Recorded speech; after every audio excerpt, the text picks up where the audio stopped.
5 drinks that can help remove fat from your liver. First of all, what is your liver? Your liver is an organ in your body. It's one of the largest organs in your body, and it actually plays an absolutely critical role to detoxify your body, but it does it through your blood. So your blood sends a huge amount of volume into your liver. Your liver actually filters it, and the cells in your liver actually basically clean your blood, remove those toxins, and send it on its way to actually go get more oxygen and nutrients to be pumped out. Today we're going to talk about 5 drinks that can help remove fat from your liver. So let's talk about the 5 beverages that you can actually drink to unburden your liver by burning away body fat, harmful excess body fat.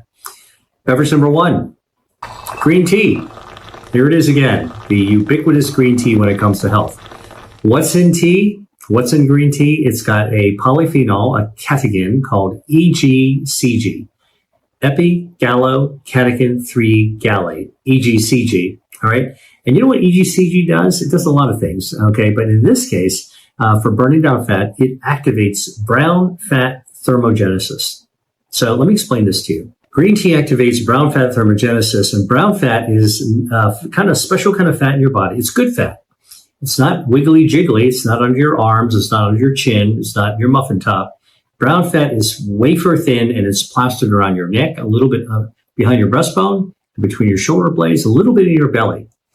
And when brown fat is activated, and green tea will activate, the EGCG will activate the brown fat, what that does is it fires up kind of like a space heater, all right? And when it fires up like a space heater, it's going to require energy to create heat.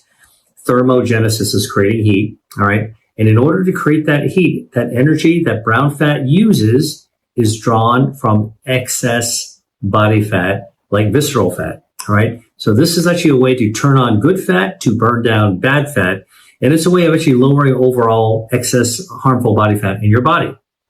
Green tea can actually do this. Beverage number 2, coffee, my favorite, all right? Now, coffee has been studied a lot for metabolism. It's definitely helpful for metabolism. It definitely burns body fat. And the way that coffee does this is that it activates brown fat thermogenesis, just like green tea. So coffee with chlorogenic acid, one of its bioactives, activates your brown fat. That's the useful fat around the side of your neck, behind your breastbone, a little bit behind your shoulder blades, a little bit in your belly, and it fires it up. Click, click, click, whoosh. And then your brown fat is generating heat, and it's powering itself with fuel, and it's stealing from your visceral fat, your harmful fat. Activated brown fat burns down harmful, unwanted fat, unburdens your body of fat. That's really good if you're really trying to counter a fatty liver. Now, the other thing about coffee and chlorogenic acid is that it actually prompts your body to make even more brown fat. Put more gas burners on your stove. All right. Now it's not click, click, click, whoosh with one. You want 6 burners. You want 8 burners. Coffee will actually give you lots of burners to be able to draw more fuel. And in fact, there have been clinical studies that show that this actually works. In fact, one involved 504 people, and they're all coming from Indonesia. And it showed that drinking coffee drinkers actually had less body fat. And by the way, although caffeine can stimulate your metabolism as well, in this study from Indonesia of coffee drinking, they were able to remove the caffeine, and they found even without caffeine, coffee, the chlorogenic acid, would fire up your brown fat and actually cause you to lose weight. Another study from the Harvard School of Public Health and researchers from Singapore and Switzerland actually looked at something else really interesting. They took 26 men and women, ages 35 or 36 to 69. These people were overweight and they had insulin resistance, right? So they're on their way to actually developing type 2 diabetes. And half the group was given 4 cups of coffee per day, 4 cups of coffee. I probably drink 4 cups of coffee a day. All right. And the types of coffee they made were with Robusta beans. And they drank 4 cups of coffee a day for 6 months. I can tell you, if you had a kitchen camera on me, I'd be drinking at least that, and over for many, many more months than 6 months. And the other group that they were actually researching got a placebo that looked and tasted like coffee, but there's no coffee in it. No caffeine, no coffee. And the coffee drinkers had their brew at breakfast, at mid-morning, middle of the morning, at lunch, and also after lunch, right? That's when they drank their 4 cups of coffee. And at the end of the day, what they found is that the coffee drinkers lost 4.6 pounds. They lost 4.6 pounds of body fat. They lost body fat. By contrast, the placebo drinkers actually gained body fat. They gained weight. All right, completely in the opposite direction. This really shows you that coffee has an effect on helping your body burn down extra body fat. Click, click, click, whoosh. Beverage number 3, tomato juice. Now, listen, I love tomatoes. And when I was a kid, I remember drinking tomato juice all the time. You remember that whole vegetable juice V8? Had this like a cut like tomato. And every now and then I'll actually, think about like Bloody Mary mix, right? Tomato juice. Now, tomatoes and their juice contain something called lycopene. Lycopene is a bioactive, a natural chemical, and it's a carotenoid. It helps to make tomatoes and other foods red in color.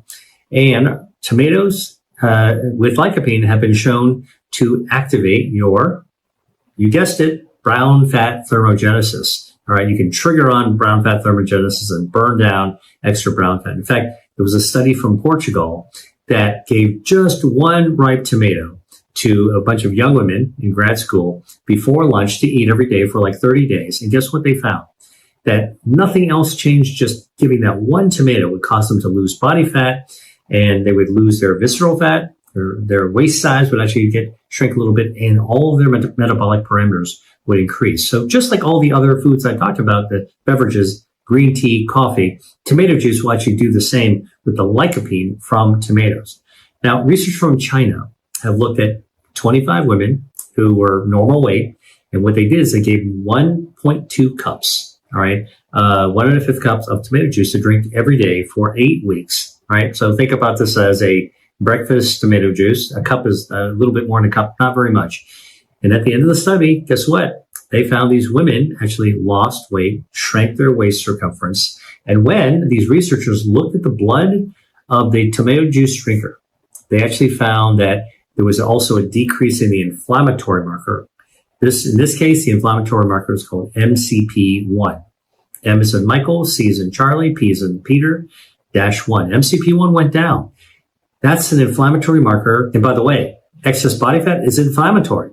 So this is another example where body fat went down. You measured it in weight. You measured in waist circumference. You measured it in the inflammatory marker associated with fat as well. And that was just a little bit more than a cup a day of tomato juice. Okay, beverage number 4, related to tomatoes, is watermelon juice. Now you're like, wait a minute, Dr. Lee, watermelon and tomatoes, nothing alike. You are right, except both tomatoes and watermelons have lycopene. That's right, watermelon, which has got red flesh. Remember I told you the lycopene helps to provide color.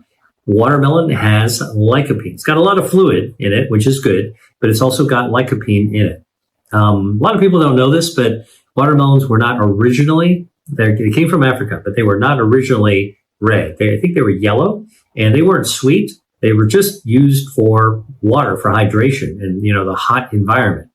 But over time, they got bred to be red and sweet, and that redness actually brought with it lycopene.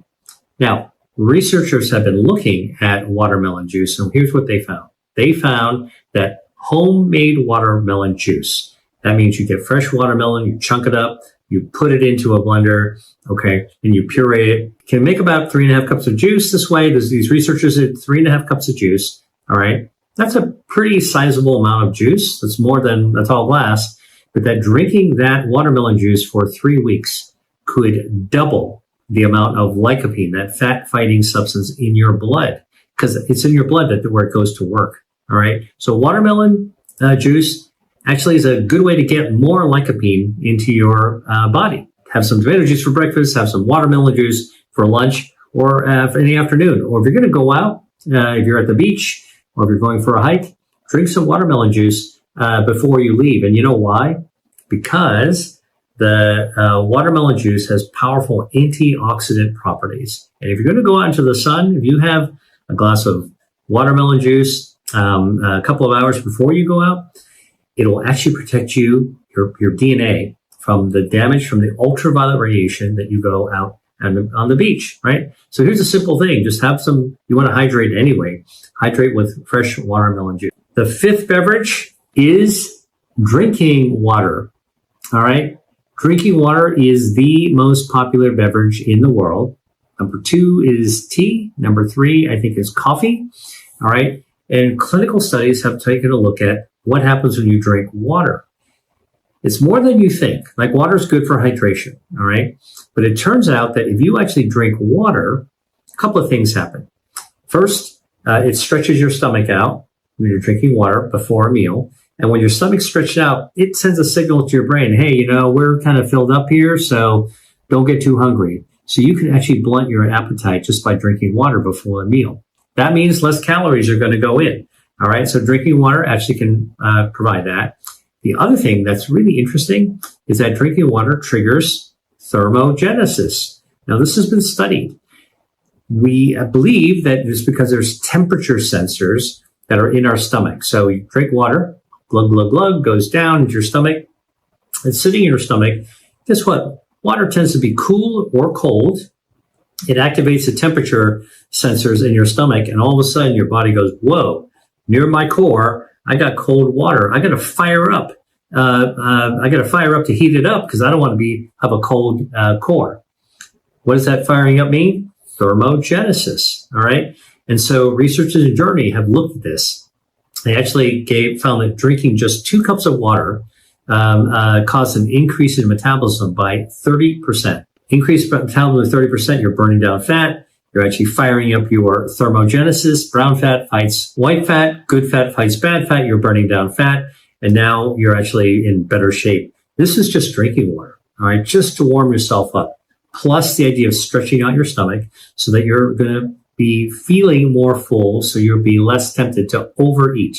Remember, the number 1 cause of fatty liver in this country is actually overeating. So this is a good way water actually helps to circumvent that, counter that. So now this whole thing about drinking cold water and your body having to heat it up to actually body temperature in order to not freeze your core, scientists have actually calculated this. If you drank 6 cups of water every day for a year, 6 cups of water every day for a year, you would burn, on just to warm that water up, you burn 17,400 calories just for warming up that water.